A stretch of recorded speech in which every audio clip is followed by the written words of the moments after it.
नमस्कार. बिंग वुमनच्या आजच्या एपिसोडमध्ये तुमच्या सगळ्यांचं मनापासून स्वागत करते. आजकाल फिट राहण्यासाठी आपण खूप गोष्टी करतो. मग त्याच्यामध्ये आहार आहे, न्यूट्रिशन आहे, जिमला जातो. पण आपला जो एक पारंपरिक प्रकार आहे तो योग, हे सुद्धा आपण बऱ्याच महिला करतो, बऱ्याच जणी करतो. पण त्याच्याविषयी आपल्याला खूप काही जास्त माहिती घेऊन करतो असं कधी होत नाही. म्हणजे हा एक अभ्यास आहे आणि माझ्या मते योग हे एक सेपरेट शास्त्र आहे जे अनेक काळापासून आपल्या मातीमध्ये रूढ झालेलं आहे. आणि याच विषयाशी आज आपण एका एक्सपर्टशी बोलणार आहोत. मनाली देव या आज आपल्यासोबत आहेत. नमस्कार मनाली ताई. मनाली ताईंची ओळख करून द्यायची झाली तर मनाली ताई या गोल्ड मेडलिस्ट आहेत योगमध्ये आणि गेली 23 वर्षापासनं त्या योग अभ्यास शिकवत आहेत आणि अनेक पुरस्कारांनी त्यांना सन्मानित करण्यात आले. म्हणजे त्यांच्या पुरस्कारांची लिस्ट वाचत गेले तर पहिली 10-15 मिनिटं माझ्या मते त्या पुरस्कारांमध्येच निघून जातील आपली. तर खूप सुंदर त्या योग शिकवतात आणि त्यांचा खूप सुंदर अभ्यास त्याच्यावरती आहे. तर आज आपण त्यांच्याशी गप्पा मारणार आहोत. पुन्हा एकदा मनाली ताई स्वागत तुमचं. नमस्कार आणि धन्यवाद बोलवल्याबद्दल. मला एक सुरुवातच अशी करायची की योग, आजकाल योग आणि योगा हे दोन शब्द झालेत, तर नक्की योग म्हणजे काय? योग ही आपली ऍक्च्युली प्राचीन परंपरा आहे, भारतीय शास्त्र आहे. योग म्हणजे एक वाक्यात सांगायचं झालं तर योग म्हणजे संयोग पावणे किंवा इंग्लिशमध्ये टू जॉईन. आणि जेव्हा ते आपल्या देशातनं बाहेर देशात गेलं तेव्हा योग चा उच्चार हा योगा असं झाला आणि तो जास्त प्रचलित झाला. शास्त्र आपलंच, विज्ञान आपलंच, पण ते जेव्हा बाहेर देशातनं पुन्हा आपल्याकडे थोडंसं येतं रिवर्ट झालं तेव्हा ते योगा म्हणून प्रचलित जास्त होते. पण आपण शक्यतो योग म्हणणं अपेक्षित जास्त, पण बोलीभाषेत ते योगा होतच. शास्त्रोक्त पद्धतीने गेलं तर योगशास्त्र अगदी.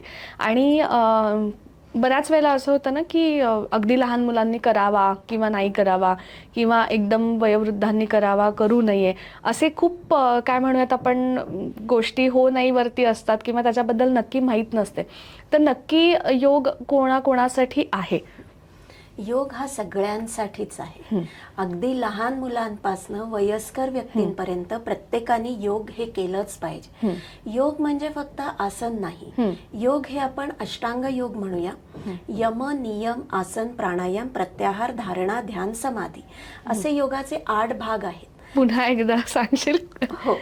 यम, नियम, आसन, प्राणायाम, प्रत्याहार, धारणा, ध्यान आणि समाधी. सो ध्यान हा जो विषय आहे यमपासनं ध्यानापर्यंत हे आपण सगळेच फॉलो करू शकतो. समाधी हा सध्या तरी आपला विषय नाही अभ्यासाचा. त्यामुळे आपण कसं वावरतोय समाजामध्ये, आपण स्वतःसाठी काय नियम फॉलो करतोय, एक सेल्फ रूल्स असतात की नाही, सो ते काय फॉलो करतोय, आपण कुठले आसनं करतोय ते आपल्याला सूट होत आहेत का. त्यानंतर प्राणायाम म्हणजे ब्रीदिंग एक्सरसाइज, प्रत्याहार, धारणा आणि ध्यान.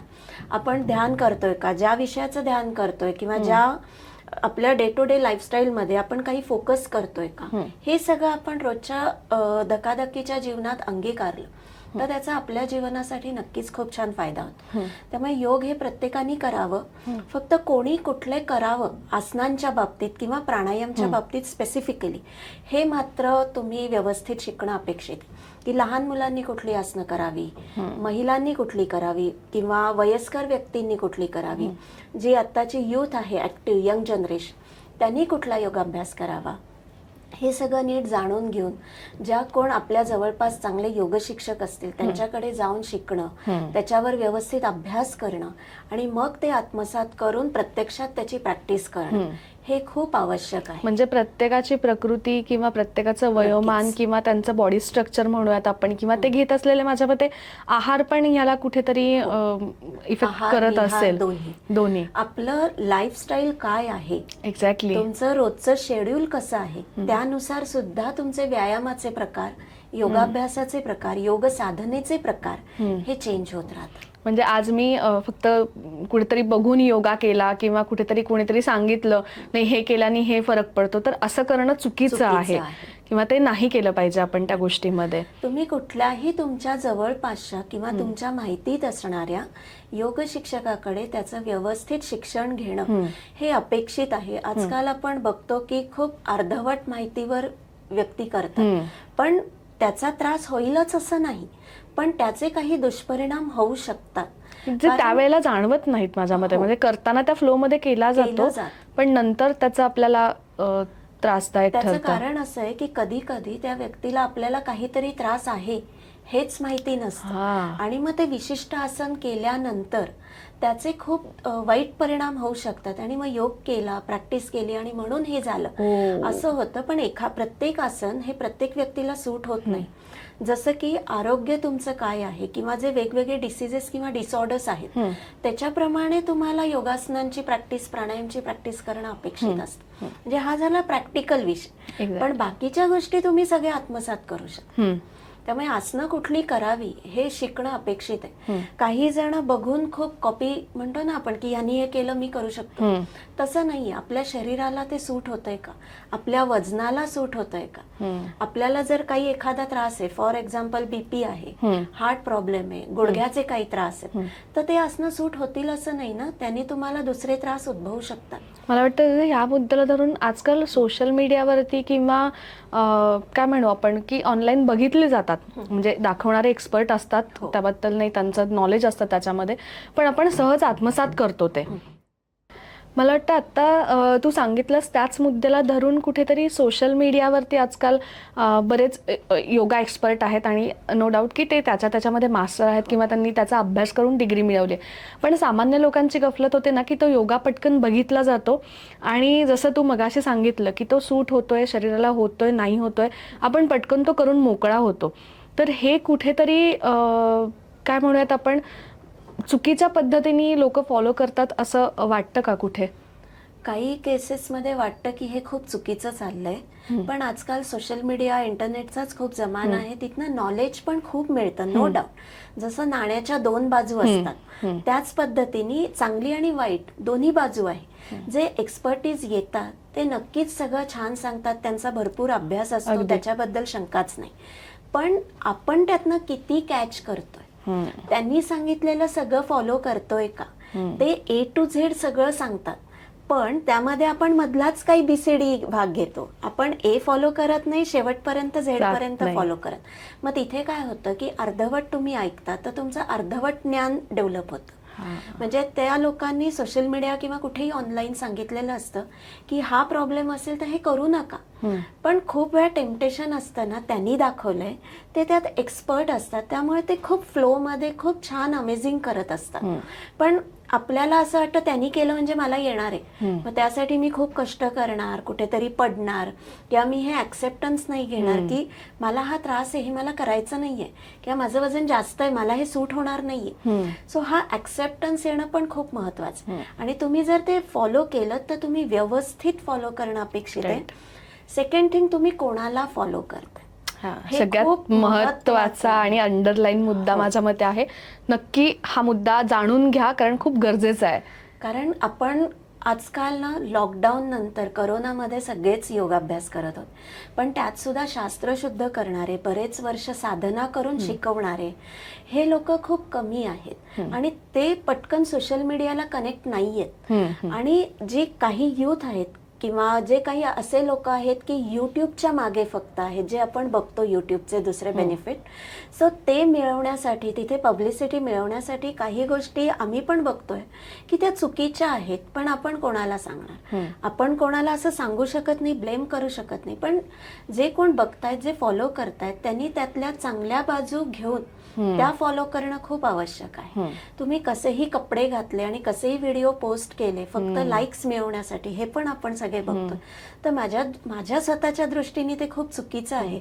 योगाचं जे ज्ञान आहे ते तुम्ही व्यवस्थित कपड्यांमध्ये सुद्धा देऊ शकतात. तो ट्रेंड भारतामध्ये खूप मोठे मोठे योग गुरु आहेत की जे खूप उत्तम पद्धतीने सोशल मीडियावर त्यांचे लेक्चर्स, त्यांचे व्हिडिओज किंवा टीव्हीवर हे खूप उत्तम पद्धतीने चाललंय.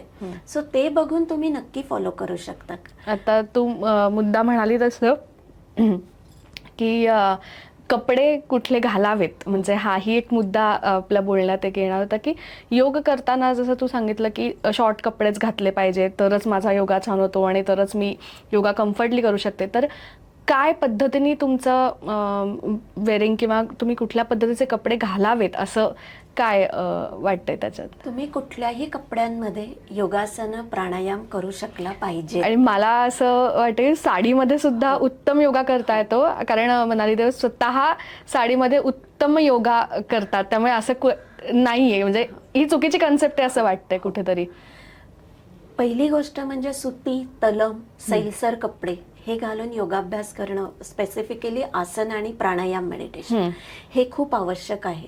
तुम्ही जेवढे कम्फर्टेबल कपडे घालाल, सध्याच्या ह्याच्यामध्ये टी शर्ट, ट्रॅक पॅन्ट हे चालेल, पंजाबी ड्रेस चालेल, लेगिन्स असतात, ट्रॅक पॅन्ट्स असतात, ट्रॅक सूट्स असतात. पण काही वेळा असं असतं ना की छोटे कपडे घातले म्हणजेच आम्ही योगा करतो, तर हे चुकीचं आहे. तुम्हाला योगाभ्यास हा स्वतःच्या शरीराच्या आणि मनासाठी करायचा. स्वतःच्या शरीराची, मनाची आणि वैचारिक दृष्टी ही डेव्हलपमेंट करण्यासाठी आपण योगाभ्यास करतो. नॉट फॉर की मला दुसऱ्यांना देखावा करायचा आहे म्हणून मी योगाभ्यास कधी करत नाही. योग हे शास्त्रच असं आहे की जे स्वतःच्या उन्नतीसाठी करायचं. शारीरिक, मानसिक आणि वैचारिक इथे जेव्हा आपण फिट होतो तेव्हा आपण छान सफर करू शकतो. आपलं आयुष्य खूप सुंदर होतं. त्यामुळे कपडे, जागा हे काहीही मॅटर करत नाही. जागा तुमची स्वच्छ असणं, हवेशीर आणि मोकळी असणं, कपडे कम्फर्टेबल असणं एवढंच अपेक्षित आहे. म्हणजे योग हा इतरांसाठी नाही, स्वतःसाठी आहे. हे आधी आपण सगळ्यांनी मुळात जाणून घेतलं पाहिजे की मला कुणालाही दाखवायचं नाहीये. हा माझ्या इंटरनल पीससाठी खूप जास्त उपयुक्त आहे. आता मला एक विचारायचं आहे की महिला आणि योग हा जो एक मुद्दा आहे, किंवा काय होतं बऱ्याच वेळेला गृहिणी असतात किंवा वर्किंग वुमन्स आपल्याकडे आहेत, आणि गृहिणी सुद्धा आजकाल 24 तास बिझी आहे. ती तिच्या व्यापामध्ये आहे, मुलं, घर, संसार, नोकरी हे सगळं करताना ना बायकांची कुठेतरी ओढाताण होते किंवा मनापासून इच्छा असते योगाभ्यास करायची, पण वेळ नाहीये किंवा वेळ कधी काढू, कसा काढू. तर ह्याविषयी मला विचारायचं की म्हणजे कुठली अशी स्पेसिफिक ह्याच वेळेला केला पाहिजे किंवा ह्या वेळेला केला नाही पाहिजे, तर ह्यासाठी तू एक आपल्या सगळ्या महिलांना काय मार्गदर्शन करशील? आजकालचा हा कॉमन प्रॉब्लेम आहे प्रत्येक महिलेचा की मला वेळ नाही किंवा माझी गडबड होते. साहजिक आहे, कारण प्रत्येक महिला ही आजच्या हेक्टिक शेड्यूलमध्ये, धकाधकीच्या लाईफस्टाईलमध्ये सगळं फॅमिली, ऑफिस, स्वतःचं करिअर हे करताना ना तिला स्वतःसाठी वेळच काढता येत नाही. कारण मुलं आहेत, त्यांचे डबे आहेत, अभ्यास आहे, घरातले बाकीचे फॅमिली मेंबर्स आहेत, त्यांचं कर्तव्य आहे. म्हणजे प्रत्येक महिलेला तिचं कर्तव्य निभावणं हे गरजेचंच आहे. ती आनंदानेच ते सगळं करते. पण ह्या सगळ्यामध्ये तिने जर स्वतःसाठी अर्धा ते 1 तास वेळ काढला स्पेसिफिकली व्यायामासाठी, तर तिला ह्या सगळ्या गोष्टी करण्यासाठी 100% मदत होणार आहे. कारण जे मानसिक बूस्टर आहे ना, तो योगामधनं मिळतं, योग साधनेमधनं मिळतं. व्यायामामधनं ती फिट राहते शारीरिक, योगाभ्यासामधनं मानसिक आणि वैचारिक दृष्ट्या फिट राहते. त्यामुळे प्रत्येक महिलेने योगाभ्यास आणि कुठलाही अजून एक व्यायाम प्रकार हा करणं खूप आवश्यक आहे. सकाळी उठल्यापासून जी गडबड सुरू असते, त्या गडबडीत सुद्धा जाता येता करण्यासारखे काही छोटे व्यायाम प्रकार पण ती महिला करू शकते. जर तिला अगदीच कुठे क्लासला जायला वेळ नाहीये किंवा स्वतःच्या प्रॅक्टिसला एक अर्धा तास शांत बसायला वेळ नाहीये, तर तुमची जी रोजची कामं आहेत त्यामध्ये तुम्ही एक 2-2 मिनिटाचे एक्सरसाइज करू शकता. तुम्ही ऑफिसमध्ये बसनी जात असाल तर बसमध्ये बसल्या बसल्या करू शकता. बसमध्ये तुम्ही मेडिटेशन थोडंसं करू शकता, जे इन्स्टंट मेडिटेशन आहे. त्याच्यानंतर तुम्ही ऑफिसमध्ये गेल्यावर कॉर्पोरेट योगा किंवा चेअर योगा करू शकता. तेही प्रकार मी आज थोडेसे दाखवेन नक्की. तर ते तुम्ही तिथे बसल्या बसल्या करू शकता. त्याच्यानंतर तुम्ही जेव्हा एक स्वतःसाठी वेळ नाही, दिवस तुमचा संपलाय, घरी आल्या, बेडवर बसा शांतपणे, स्वतःला पॉझिटिव्ह अफर्मेशन्स द्या. बसल्या बसल्या काही छोटे छोटे एक्सरसाइज आहेत की जसं नी अप अँड डाऊन करणं, अँकल रोटेशन करणं, रिस्ट रोटेशन करणं, शोल्डर्स फिरवणं, neck exercise left and right up and down करणं, किंवा नेकचा हा जो स्ट्रेच आहे, हात मागे घेऊन जो हा स्ट्रेच आहे, हे करणं अपेक्षित आहे.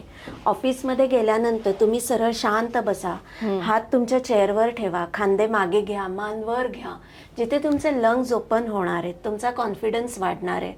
सो या दृष्टीने तुम्ही करा. ह्याच्यामुळे तुमची एन्झायटी सुद्धा कमी होणार. महिलांचा प्रॉब्लेम आहे की आपलं पोट वाढतं, वजन वाढतं किंवा पिरियड्स रिलेटेड काही प्रॉब्लेम्स येतात, तर आपण किंवा पाठ स्टिफ होते, तर बसल्या बसल्या आपण 5 ट्विस्ट केलं, एकदा डावीकडे केलं, एकदा उजवीकडे केलं, आपण साईड बेंडिंग केलं, बोटं इंटरलॉक करून समोर पुश केली, हात वर घेतले, स्ट्रेच केलं. सो हे जे काही बेसिक स्ट्रेचेस आहेत हे ते ऑफिसमध्ये बसल्या बसल्या करू शकता किंवा तुम्ही घरी टीव्ही बघताय तेव्हा बसल्या बसल्या करू शकता. सो असे छोटे छोटे एक्सरसाइज तर या व्यक्ती नक्की करू शकतात. म्हणजे वेळेचं कुठलंही याला बंधन नाहीये. चेअर सूर्यनमस्कार असतात ते तुम्ही करू शकता. सो अशा बऱ्याच गोष्टी आहेत की वेळ नाही हे मान्यच नाही, वेळ हा काढावा लागतो, कोणी आपल्याला आणून देत नाही आणि तो आपल्या आरोग्यासाठी आणि महिलांना तर त्याची जास्त गरज आहे. तू म्हणालीस तसं योगा अभ्यासातनं आजारांवरती आपण कशा पद्धतीने त्याचा उपयोग होऊ शकतो, किंवा म्हणजे महिलांमध्ये आजकाल आपण त्या कामाच्या नादामध्ये ना दुर्लक्ष करतात स्वतःकडे आणि त्याच्यातनं साठत जाऊन ते आजार कुठेतरी अशा स्टेजला येतात की जिथे खूप गोष्टी पुढे गेलेल्या असतात किंवा पुढच्या लेवलला गेल्या असतात. तर ह्या सगळ्यासाठी योगाभ्यास कसा मदत करतो? एकूणच महिलेचं, मुलीचं लग्न झाल्यापासनं तिच्या आयुष्याच्या स्टेजेस बदलत जातात. त्यामुळे प्रत्येक वयात प्रत्येक स्टेजवर येणारे प्रॉब्लेम्स वेगळे आहेत. लग्न झाल्यावरची पहिली 5 वर्ष, 35शीतली वर्ष, 40शीतली वर्ष, 45 ते 50, 50 ते 60 आणि 60च्या पुढचा काळ, वेगवेगळे टप्पे आहेत. वयाचे, जीवनाचे हे टप्पे आहेत. त्याच्यामध्ये असणारे विचार, टेन्शन हे वेगळे, त्यांची लाईफस्टाईल वेगळी आहे. त्यामुळे त्या लाईफस्टाईलमुळे येणारे डिसीजेस किंवा डिसऑर्डर्स या वेगळ्या वेगळ्या आहेत. सुरुवातीचा काळ लग्न झाल्यावर थोडासा टेन्शन, नवीन लोकांबरोबर काय म्हणतो आपण जुळवून घेणं, सो कुठेतरी एक टेन्शन असतं. पण ती महिला खूप कॉन्फिडंट असते कारण तिचं एज्युकेशन झालेलं असतं, चांगलं स्वतःच्या पायावर उभी असते, त्यामुळे एक कॉन्फिडंट असते. पण त्या काळात नंतर येणारी प्रेग्नन्सी, मग तेव्हा करण्याचे योगा प्रकार, त्यानंतर पोस्ट प्रेग्नन्सी तेव्हाचे व्यायाम प्रकार, हे प्रत्येक महिलेने करणं खूप अपेक्षित आहे. तेव्हा जर योग्य काळजी घेतली नाही तर मग पुढे काही डिसऑर्डर्स उद्भवतात आणि ते अवॉइड करण्यासाठी पहिल्यापासून व्यवस्थित व्यायाम, योगाभ्यास आणि साधना, मेडिटेशन हे करणं खूप अपेक्षित आहे. 30 नंतर 30 ते 35 किंवा आपण एक 35शीचा टप्पा म्हणू की जिथे एक महिला थोडीशी सेटल व्हायला सुरुवात होते किंवा तिथे काही ऑफिसमध्येही प्रमोशन्स असतात, त्यामुळे तेव्हाचे थोडेसे स्ट्रेस वेगळे असतात. त्यामुळे तिने थोडेसे काही कार्डिओ एक्सरसाइज योगामध्ये किंवा थोडासा पॉवर योगा, ट्रॅडिशनल योगा, हठ योगा या पद्धतीचं, किंवा सध्याचा नवीन जे ट्रेंड आहे त्यामध्ये हॅमॉक योगा आहे, ते करणं अपेक्षित आहे. काय हा प्रकार आहे? शब्द वेगळा आहे. हॅमॉक योगा म्हणजे अँटी ग्रॅव्हिटी योगा. त्यात पण 2 प्रकार आहेत. एक आहे तो एरियल योगा, जे नॉर्मली मुलं जास्त प्रमाणात करतात, लहान मुलं आणि युथ, की जो एक कापड असतं, त्या कापडाची एक नॉट वरती बांधलेली असते आणि 2 टोकं खाली सोडलेली असतात, कापडावरचं सिल्क म्हणतात. आणि हॅमॉक योगा म्हणजे हेच कापड झोळीसारखं बांधलेलं असतं आणि त्या झोळीमध्ये आसनं केली जातात. सो ते हॅमॉक योगा आहेत. त्यांनी काय होतं तर पहिली गोष्ट कॉन्फिडन्स खूप चांगल्या लेवलला वाढतो, स्ट्रेंथ वाढते, इंटरनल ऑर्गन्सची स्ट्रेंथ लवकर वाढायला मदत होते आणि पोश्चरल करेक्शन खूप छान होतं. त्यामुळे हॅमॉक योगा हा सध्याचा ट्रेंड आहे. सो तो प्रत्येक महिलेने एकदा तरी करून बघणं अपेक्षित आहे. योगा अभ्यासकाकडनं करणं मला वाटतं हॅमॉक योगा टीचर असतो त्याच्याकडेच, कारण चुकून जरी ती नॉट सैल असेल, चुकून जरी त्या झोळीतनं पडला कापडाच्या, तरी काहीतरी इजा नक्की मोठ्या प्रमाणात होऊ शकते. त्यामुळे तुम्ही ते चांगल्या ठिकाणी आणि चांगलं हॅमॉक वापरूनच करणं अपेक्षित आहे. Power yoga is a form of yoga जो फास्ट आहे, कार्डिओ एक्सरसाइज आहे, ती आसनांची एक चेन आहे. सो ती पण एक खूप इंटरेस्टिंग आहे प्रकार. सो तो सुद्धा करणं अपेक्षित आहे. पण त्यासाठी तुम्ही त्या ट्रेनरशी आधी भेटणं, बोलणं हे अपेक्षित आहे. कारण जर एखाद्याला नी पेन असेल, स्पॉन्डिलिसिस असेल तर हे दोन्ही प्रकार अलाउड नाही. त्यामुळे ते नुसते बघून करण्यापेक्षा त्या संस्थेमध्ये जाऊन करणं खूप अपेक्षित असतं. बाकी तुम्ही ट्रॅडिशनल योगा तर कुठेही करू शकता घरी. त्यानंतर जे पेशंट असतात तर त्या पेशंटसाठी सुद्धा काही सोपे सोपे प्रकार असतात, ते त्या पद्धतीने त्यांना शिकवले जातात. महिलांचा एक आयुष्याचा टप्पा आहे 45-50, जो प्री मेनोपॉज पिरियड म्हणतो, जिथे बऱ्यापैकी पुन्हा हार्मोनल चेंजेस होतात, काही जणांचा इम्बॅलन्स होतो, तिथे चिडचिडा स्वभाव बनतो, त्रागा खूप केला जातो, किंवा हॉट फ्लॅशेस, अनीज, अशा बऱ्याच गोष्टी प्रत्येकाच्या बाबतीत घडेल असं नाही. पण खूप वेळा काय होतं की मी तुम्हाला सांगितलं, तुम्ही दुसऱ्या सांगितलं, सो एक मेंटली ते प्रेशर डेव्हलप होतं की ह्या पिरियडमध्ये ना हे होणार आहे. सो तुम्ही आधीपासून जर योगाभ्यास करत असाल, काही आसनं, बटरफ्लाय पोज म्हणजे बद्धकोणासन किंवा भद्रासन, सेतुबंधासन, मर्कटासन, जठर परिवर्तनासन, सर्वांगासन, त्रिकोणासन, ही जर अशी आसन आणि अनुलोम विलोम प्राणायाम, भ्रामरी प्राणायाम, चंद्रभेदन प्राणायाम, असे जर प्राणायाम आणि ही काही आसनं जर ती व्यक्ती करत असेल तर हे त्रास नक्कीच कमी. म्हणजे हा रुटीन मध्ये तुमच्या जर आपण डेली रुटीन मध्ये जर आपण योग इन्क्लूड केला तर मला वाटतं येणारे संभाव्य अनेक महिलांचा रिलेटेड त्यांना जे त्रास होतात तर त्या गोष्टी कुठेतरी कमी व्हायला किंवा उद्भवणारच नाहीत कदाचित. होणारच नाही असं नाही म्हणू शकत, कारण प्रत्येकाची प्रकृती ही वेगळी आहे. राईट. आणि तुमची लाईफस्टाईल वेगळी आहे, तुमचा आहार विहार वेगळा आहे. सो एखाद्याला जर खूप होणार असेल, तीव्रता कमी होऊ शकते, बेरेबल होऊ शकतं, पण एक मानसिक जो महिला त्याचा धसका घेतात की नाही, तो धसका तरी येणार नाही, ती भीती वाटणार नाही. सध्या ह्याचं प्रमाण खूप वाढलंय. म्हणजे सगळ्या आपण म्हणतो की लाईफस्टाईलच चेंज झालेली आहे, सगळंच बदललंय, खाण्याच्या पद्धती बदलल्यात, राहणं, झोपण्याच्या वेळा आजकाल नीट नाहीयेत तुमच्या रुटीन मधल्या, तर हे सगळं अफेक्ट होतं. आणि ह्याच्यातनं कुठेतरी तुम्हाला तुमची प्रकृती जपायची असेल आणि सुदृढ सशक्त राहायचं असेल तर योगाभ्यास खूप महत्वाचा आहे. सशक्त मुलगी, सशक्त महिला, सशक्त भारत. आपण आपला देश भारत त्याच्याविषयी, आणि ती मला वाटतं ती घराचा पाया जर भक्कम असेल किंवा तो जर सशक्त असेल तर कुटुंबही नक्कीच सशक्त राहतं. आपण म्हणतो एक महिला शिकली प्रगती झाली, तसं एका महिलेने घरात योगाभ्यास केला तर ती गोडी सगळ्यांना फॅमिलीमध्ये, कुटुंबामध्ये पोहोचण्यासाठी नक्कीच मदत होते. आणि तिने जर इन्सिस्ट केलं तर नक्कीच लहान मुलांना एका आईने लहानपणापासून सांगितलं आपल्याला हे करायचंय, तर आईचं बघत मुलं करत जात.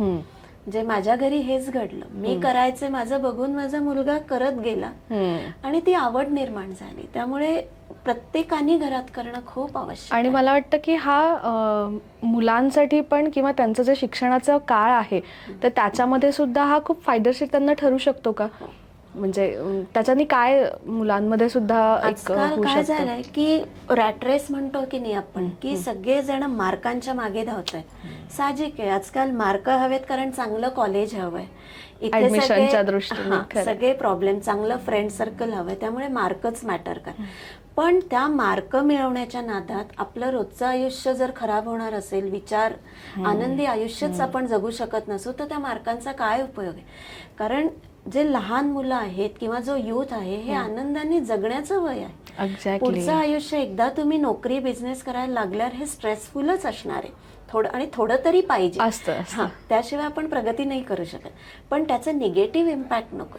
पण आजकाल काय झालंय की चांगले क्लास किंवा चांगलं कॉलेज किंवा चांगल्या इव्हन शाळा मिळवण्याच्या नादामध्ये एवढ्याशा मुलांना सुद्धा खूप प्रेशर देताना आम्ही बघतो.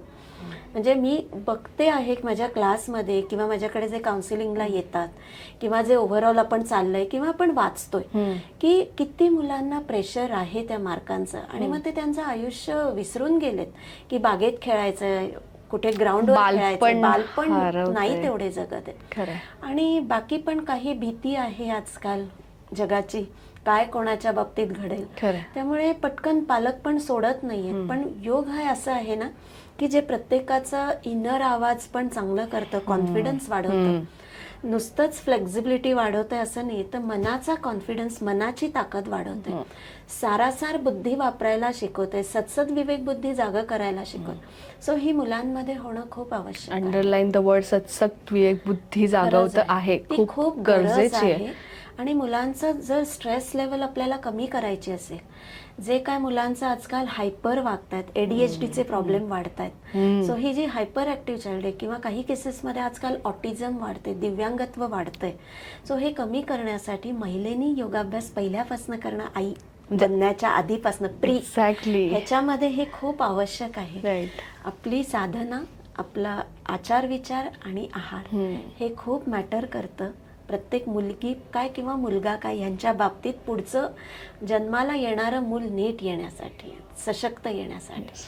आणि जे तुम्ही मुलं म्हणताय लहान मुलं, तर मी बऱ्याच लहान मुलांना शिकवते, शाळांमध्ये शिकवते, तर त्यांच्या विचारांमध्ये खूप उत्तम फरक पडतो. म्हणजे खूप मुलं कन्फ्यूज असतात, खूप डिप्रेशनमध्ये असतात, स्ट्रेसमध्ये असतात, तर ते सगळं कमी होण्यासाठी योगासनांचे खूप मदत. एक दृष्टिकोनच सकारात्मक मिळतो योगाभ्यासातनं असं. मी कुठेतरी याला धरून एक असं की आजकाल ॲडिक्शन, जसं मग असे म्हणलं अँझायटी किंवा ॲडिक्शन वाढतंय, तर आजकाल मोबाईल बघण्याचं प्रमाण पण प्रचंड वाढलेलं आहे. म्हणजे लहान मुलं अगदी जेवताना त्याला तो मोबाईल समोर लागतोच, त्याशिवाय तो खातच नाही, किंवा नाही त्याला जरा चेंज पाहिजेच. किंवा बऱ्याच वेळेला काय होतं की आपल्याला काहीतरी काम करायचं असतं म्हणून आपण त्या मुलांच्या हाती मोबाईल सोपवून देतो की बाबा बसशील तरी एका जागी नीट.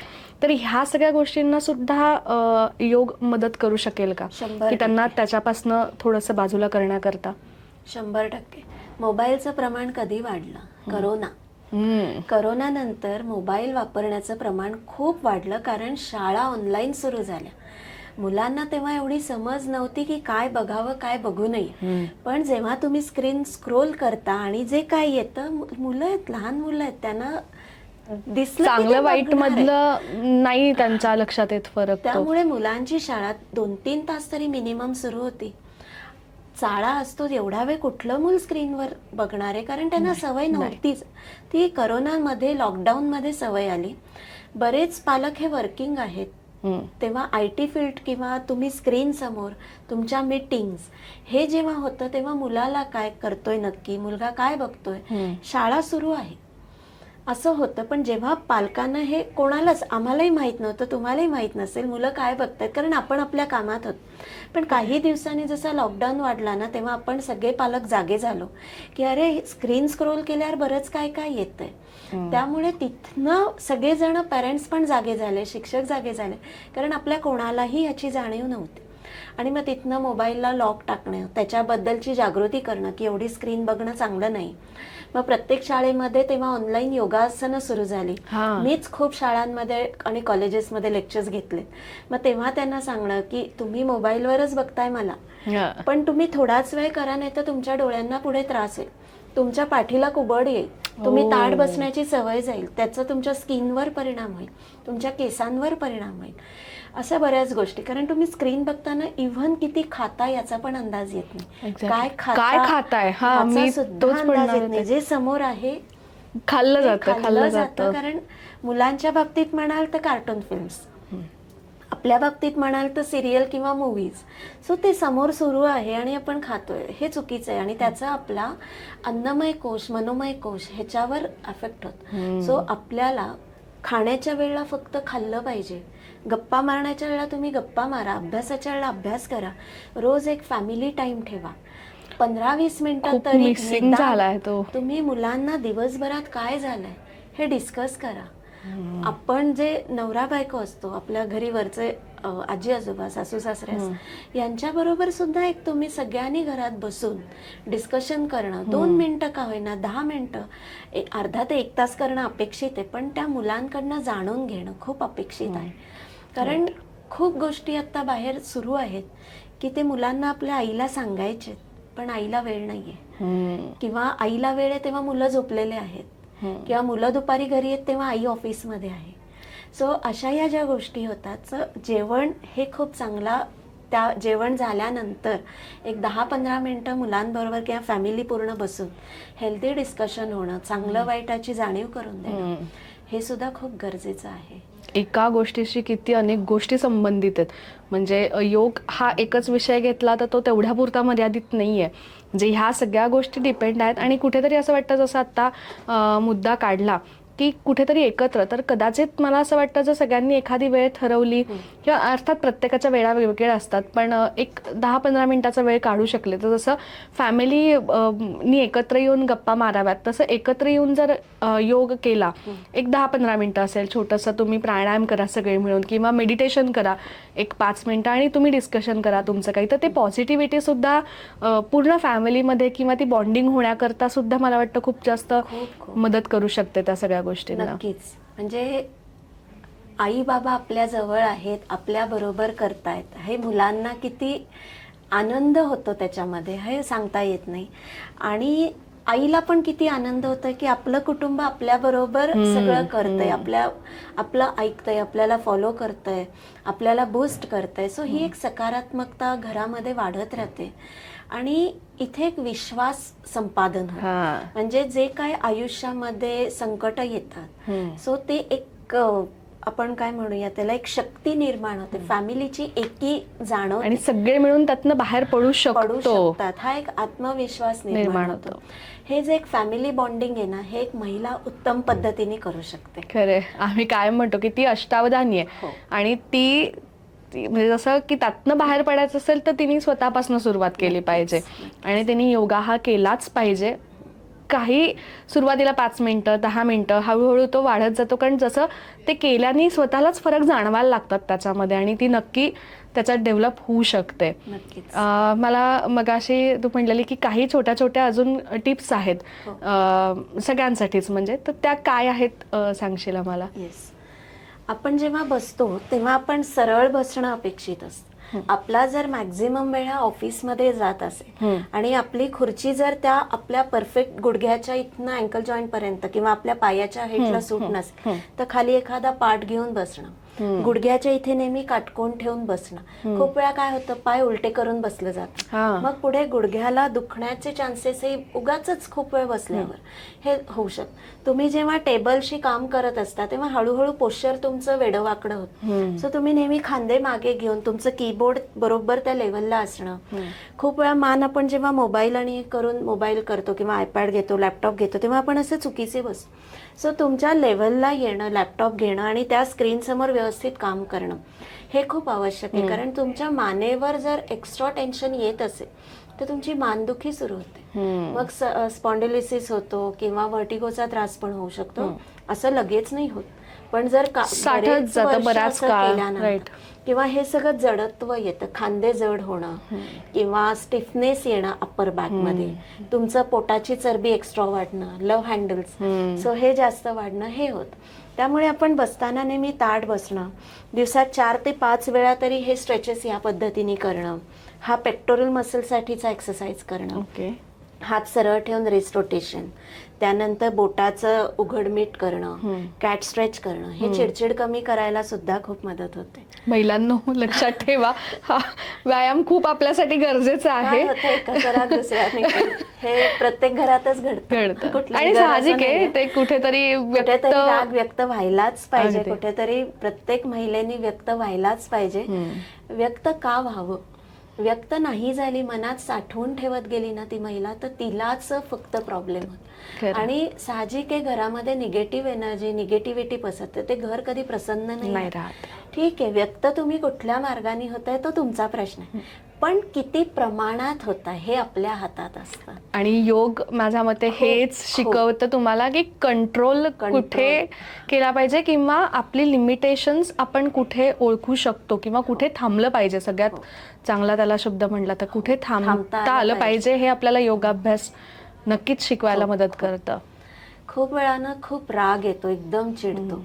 आपल्याला पूर्वी लहानपणी सांगितलेलं असतं 100 पासून उलटे आकडे म्हणत जा, तो योगाभ्यासच आहे. कारण तुम्ही ते आकडे आठवून म्हणता, 100, 99, 98, 97, कुठेतरी आपण त्या आकड्यांवर फोकस करतो. त्यामुळे आपला जो राग आहे तो हळूहळू कमी होतो. तुम्ही हे जर बोटांचे एक्सरसाइज केले असे थांबून तरी तुमचा राग कमी होतो, पण तो राग एका लिमिट पर्यंत व्यक्त नक्की व्हावा. कारण आपण खूप शांत असून पण उपयोग नाहीये, पण तो किती प्रमाणात व्यक्त करावा आणि त्याचा आपल्याला काय त्रास होऊ नये हे मॅटर करतो. योगामध्ये भ्रामरी प्राणायाम आहे, म्हणजे चॅन्टिंग आहे, मकार चॅन्टिंग आहे किंवा अकार चॅन्टिंग आहे, उकार चॅन्टिंग. हे तुम्ही जेव्हा चॅन्ट करता तेव्हा सुद्धा तुमचा राग कमी होतो. म्हणजे काही वेळा असं असतं ना की ऑफिसमध्ये किंवा घरात प्रत्येक ठिकाणी राग व्यक्त नाही करू शकत. मुलांना आपण धोपटू शकतो, बोली भाषेत ओरडू शकतो आणि बऱ्याच वेळा बिचारांवरतीच राग निघाला जात, पण हा त्यावर उपाय नाहीये ना. आपल्याला कुठेतरी कंट्रोल करता आला. त्यासाठी अकार चॅन्टिंग, उकार चॅन्टिंग, मकार चॅन्टिंग, भ्रामरी प्राणायाम हे खूप महत्वाचे. तिथल्या तिथे आपल्याला आपला कंट्रोल मिळवता येतो. सो या गोष्टी आहेत. बरीच आसनं पण आहेत, बऱ्याच क्रिया आहेत, फक्त आता मी इथे उभं राहून पूर्ण करू शकत नाही, पण एकदा आपण पूर्ण प्रॅक्टिकल सेशन नक्की घेऊया, नक्की, कारण गरज आहे याची. आणि काय म्हणतात की डेली रुटीनमध्ये आपल्याला फक्त चेंज करायचं आहे, की जे करायचं आपण कंटाळा नाही म्हणणार, पण ती स्वतःकडे पुन्हा तोच मुद्दा दुर्लक्ष करते. हॅबिच्युअल व्हायला पाहिजे. जसं आपण रोज उठलं की देवाला नमस्कार करतो, आंघोळ करतो, व्हॉट्सअप बघतो. सध्या व्हॉट्सअप बघतो, ते चुकीचं आहे की उठल्या उठल्या व्हॉट्सअप बघणे. कारण ना त्यामधनं आपण प्रत्येक गोष्ट चांगली असते असं नाही ना, एखादी वाईट बातमी पण असू शकते किंवा एखादी गोष्ट आपल्याला न आवडणारी असू शकते. मग तो दिवसभर मनामध्ये विचार घोळत राहतो आणि त्याचा आपल्या कामांवर परिणाम होतो. त्यामुळे उठल्या उठल्या मोबाईल न बघणं हे खरं खूप चांगलं आहे. किंवा झोपायच्या आधी 1 तास मोबाईल न बघणं, तो स्क्रीन टाइम अवॉइड करणं नकोच. पण काय आहे, काळाची गरज आहे म्हणून आपण बघतो. पण ज्यांना अवॉइड करणं शक्य आहे त्यांनी नक्की झोपायच्या आधी 1 तास स्क्रीन अवॉइड करा. आणि सकाळी उठल्या उठल्या बघू नका. अलार्म फक्त तेवढंच ठेवा, पण व्हॉट्सअप, फेसबुक, इन्स्टा हे न बघणं उत्तम आहे उठल्या उठल्या. कारण त्यांनी आपल्या मनावर, सकाळी मन ताजं असतं, फ्रेश असतं. सो त्या फ्रेश मनावर तुम्ही चांगल्या गोष्टी बिंबवणं खूप आवश्यक. तुम्ही बेडवरनं उठल्या उठल्या 3 ओंकार म्हणा. आजचा माझा दिवस चांगला जायला पाहिजे यासाठी पॉझिटिव्ह अफर्मेशन द्या. पण ह्याच्यामध्ये कुठल्याही व्यक्तीचं नुकसान नकोय, दुसऱ्याचं वाईट चिंतू नका. फक्त माझं आयुष्य छान आहे, माझा आजचा दिवस आनंदी जाणार आहे, मी माझ्या आयुष्यात खुश आहे, एवढ्या जरी पॉझिटिव्ह अफर्मेशन देऊन तुम्ही उठलात तरी इट वर्क्स 101%. कारण आपलं जे मन फ्रेश आहे सकाळी उठल्या उठल्या, त्याच्यावर आपण कोरलंय, मनावर चिंतलंय. जसं आपण एखादं गाणं ऐकलं की ते तोंडात बसतं, पुटपुटत राहतं, गुणगुणत राहतं. तसंच आहे, तुम्ही उठल्या उठल्या जेव्हा पॉझिटिव्ह अफर्मेशन देता तर ते तसंच दिवसभर राहतं. म्हणून शरीर आणि मन प्रसन्न राहण्यासाठी या अफर्मेशन योगामधल्या खूप गरजेच्या आहे. अजून एक जाता जाता एक मुद्दा, की झोपताना काही एखादा अशी ट्रिक किंवा टिप्स आहे का, की थोडंसं स्ट्रेसफुल व्हायला, किंवा अनेकदा होतं ना की हेक्टिक शेड्यूलमधनं पटकन झोप लागत नाही, किंवा झोप लागली तरी अनेक चित्रविचित्र स्वप्न पडतात, कारण डोक्यात अनेक विचार असतात त्याच्यात. तर त्याला कुठली अशी एखादी छोटीशी ट्रिक्स आम्हाला सांगशील? काही बेसिक स्ट्रेचेस आहेत जे बेडवर झोपल्या झोपल्या 2-3 स्ट्रेचेस आहेत की जसं शरीर पूर्ण ताणून देणं, की त्यांनी पूर्ण आपली निगेटिव्हिटी, निगेटिव्ह प्रेशर गेलेलं आहे असं आपण इमॅजिन करत असतो. जसं की आपण आळस देतो कंटाळा आला की, पूर्ण हात पाय ताणून आणि आपला आळस निघून जातो. तसं बेडवर झोपल्या झोपल्या तुम्ही छान शरीर ताणून द्या, म्हणजे आपला जो स्ट्रेस आहे तो रिलीज होईल. तुम्ही छान मनातल्या मनात ओंकार, किंवा मी तुम्हाला एक हमिंग सांगते अगदी छोटं, की शेजारी व्यक्ती झोपली असेल तरी ती डिस्टर्ब होणार नाहीये. एक हात आपल्या चेस्टवर आहे, एक पोटावर आहे किंवा कपाळावर ठेवा. तुम्हाला जर खूपच मनामध्ये विचारांचं थैमान असेल तर कपाळावर एक ठेवा, एक चेस्टवर ठेवा.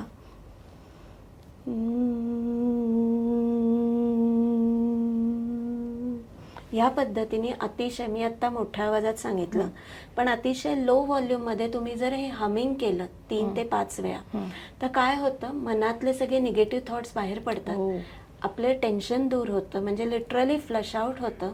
आणि यानंतरच आपण इथेच जे हात ठेवलेत त्यात आपण आपल्या मनाला पॉझिटिव्ह अफर्मेशन देतोय की मी आता शांत झोपणार आहे, माझं शरीर आणि मन पूर्ण रिलॅक्स झालंय, माझे श्वास खूप छान सुरू आहे, पण माझी झोप ही शांत आहे, स्वप्न विरहित आहे आणि सकाळी उठल्यावर मला ताजंतवानं वाटत आहे. सो प्रेझेंट टेन्स मध्ये जर तुम्ही या अफर्मेशन दिल्या तर तुम्हाला इट वर्क्स खूप छान उपयोग होतो. शांत झोप लागते. काही लोक झोपेमध्ये खूप कुशीवर सारखे वळत असतात कारण ते खूप स्वप्न बघत असतात, शांत झोप नसते, स्ट्रेसमध्ये असतात, एक मन सुरूच असतं किंवा मनामधला विचार हा चित्रपटासारखा डोळ्यासमोरनं जात असतो. त्यामुळे हे पॉझिटिव्ह अफर्मेशन झोपताना आणि सकाळी आपला दिवस छान जाणार आहे हे पॉझिटिव्ह अफर्मेशन हे योगामध्ये आम्ही सगळ्यांना द्यायला सांगतो. त्यामुळे आपलं लाईफ खूप छान सुखकारक होतं. म्हणजे आज मला तुझ्याशी गप्पा मारल्यावरती एक गोष्ट कळाली, की एक छोटासा बदल जर आपण आयुष्यामध्ये घडवला किंवा त्याची जर सुरुवात आपण आजपासून केली, मला वाटतंय बऱ्याच वेळेला संकल्प नवीन वर्षाला सुरू होतात, तर हा संकल्पाला कुठलंही नवीन वर्ष नाहीये, तुम्ही आत्तापासनं आजपासनं हा एक छोटासा बदल योग अभ्यास जर तुमच्या रुटीनमध्ये आणलात तर खूप काही आयुष्यामध्ये चांगल्या गोष्टी, सकारात्मक बदल आणि अनेक खूप छान गोष्टी घडायला मदत होणार आहे. तुमचं आरोग्य सुधारणार आहे, हेल्थ चांगली राहणार आहे आणि असंख्य गोष्टी या एका गोष्टीवरती अवलंबून आहेत. असं तुझ्याशी गप्पा मारल्यानंतर खूप ते जाणवलं आणि नक्की याच्यामध्ये बदल सगळ्याजणी करतील असे मला खात्री वाटते की चांगल्या अभ्यासकाकडनं तो योगाभ्यास शिकून त्यांच्याशी चर्चा करून तुमचं लाईफस्टाईल त्यांच्याशी शेअर करून किंवा तुम्ही जसं ताई म्हणाले की घेत असलेला तुमचा आहार काय घेताय काय नाही घेते हे डिस्कस करून तुम्ही ती सुरुवात करा. बघून कुठल्याही बॉडीला सूट होईल नाही होईल कारण त्यातनं तुम्हाला त्रास होण्याची शक्यता जास्त असू शकते. त्यामुळे चांगल्या एक्सपर्ट्सशी संपर्क साधून तुम्ही हा केला पाहिजे. आणि जाता जाता अजून एखादी छान टिप्स काय देशील आमच्या सगळ्या मैत्रिणींना? योगाचे बरेच प्रकार आहेत. योगशास्त्र हे ॲक्च्युली एकच आहे, पण मॉडर्न टाइप्स किंवा जे आहेत त्यामध्ये लाफ्टर योगा आहे, फेस योगा आहे, हसत राहा योगाचे वेगवेगळे प्रकार, लाफ्टर योगाचे वेगवेगळ्या भागांमध्ये सुरू असतात. ते बघून त्या ग्रुपना तुम्ही नक्की जॉईन करा. एकदा शिकलात की तुम्ही रोज हसायला शिका. दिवसात थोडा वेळ तरी हसलं पाहिजे. फेस योगाचा नवीन प्रकार आहे. चेहऱ्याचेच व्यायाम आहेत, पण सध्या तो फेस योगा म्हणून खूप प्रचलित आहे की ज्याने आपली स्किन खूप छान ग्लो होते.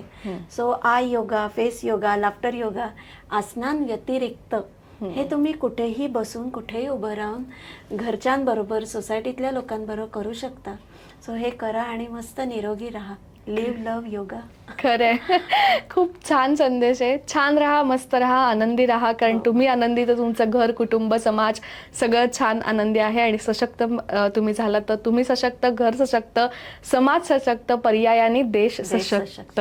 अशा खूप गोष्टी या सगळ्या एकावरती आहेत. त्यामुळे मैत्रिणींनो, आजपासून नक्की सगळ्याजणी आपण ठरवूयात की 24 तासातले आपल्याला काहीच मिनिटं किंवा काही तासच या गोष्टीसाठी द्यायचं आहे.